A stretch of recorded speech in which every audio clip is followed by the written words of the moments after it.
it was a transition period for sure. You know, I'd gone through a couple editors. But I realized that, like, I always thought people can't, it's not, you know, there's no creation there. If I'm not editing it, then I'm not the creator, you know? But that's so not the case, because I give a ton of direction on camera.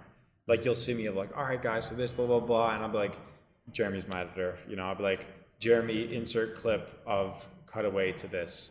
Make this scene really badass. Put a speed ramp here. Cut the music and do that. Like, I'll give direction on camera a lot of time. And I teach my editor how to be me, you know, how to think like I do, so that the video comes out the same way I would have done it. And now, because he's so good at that, I provide less direction and I allow him to have actually a little bit of creative freedom, so that now, like, I look forward to when I get my video now, you know what I mean? Mm-hmm. Because it's like, I film it, he sends me the finished file, and like, I'm watching it as a viewer now, you know what I mean? Like, I don't know, like, I know, okay, this happens, but I don't know that he was going to warp my face in this way and put this joke in. I like that, you know what I mean? So I think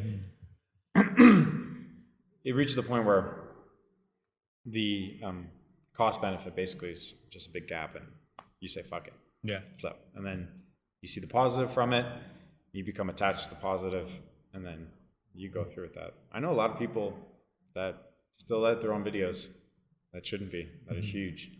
But yeah, like the Ace family, I don't know for sure anymore. They edited their own stuff.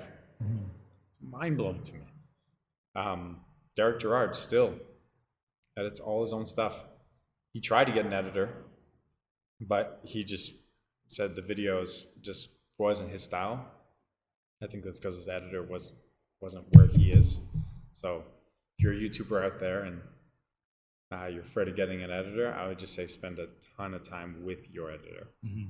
You know, the very first call I ever made with Jeremy, I basically gave him the lowdown, and I told him all the things that I like about certain people, and I said, try to emulate those, you know. Mm-hmm. Said I like the badass music that TGF Bro uses. I like the voiceovers of L Mills, you know. I like the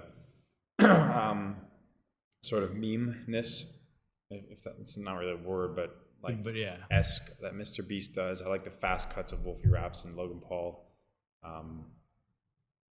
You know, YouTubers that I envy. I like the randomness of David Dobrik, that you can't tell what the next scene is going to be.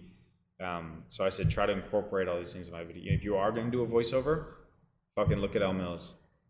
Make it as good as her. You know, it's not copying someone. Mm-hmm. It's looking at it and saying, okay, I want to try to match that quality. You know, so yeah.